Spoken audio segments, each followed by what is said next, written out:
కృష్ణా జిల్లా అవనిగడ్డ మండలం పాత ఇడ్లంక దీవులు జలదిగ్బంధంలో చిక్కున్నాయి. తమ గ్రామాలను చుట్టుముట్టిన నీటిలో చిక్కుకుపోయారు ఇడ్లంక దీవుల వాసులు. కృష్ణానది వరదల ప్రభావంతో ఇడ్లంకలో తాత్కాలికంగా ఏర్పాటు చేసిన కాజ్వే కొట్టుకుపోయింది. దీంతో ఇడ్లంక నుంచి అవనిగడ్డకు రాకపోకలు నిలిచిపోయాయి. నిత్యం కాజ్వే మీదుగా అవనిగడ్డకు వెళ్లే కూలీలు, విద్యార్థులు రాకపోకలు నిలిచిపోవడంతో ఇబ్బందులు ఎదుర్కొంటున్నారు. దీంతో అత్యవసర పరిస్థితుల్లో రాకపోకల కోసం పడవను ఏర్పాటు చేశారు అధికారులు. ప్రస్తుతం రోజువారీ పనుల కోసం ఆ పడవలోనే ప్రయాణం సాగిస్తున్నారు ఇడ్లంక వాసులు.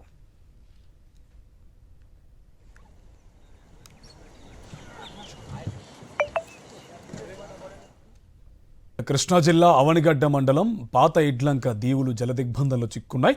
తమ గ్రామాలను చుట్టుముట్టిన నీటిలో చిక్కుకుపోయారు ఇడ్లంక దీవుల వాసులు. కృష్ణానది వరదల ప్రభావంతో ఇడ్లంకలో తాత్కాలికంగా ఏర్పాటు చేసిన కాజ్వే కొట్టుకుపోయింది. దీంతో ఇడ్లంక నుంచి అవనిగడ్డకు రాకపోకలు నిలిచిపోయాయి.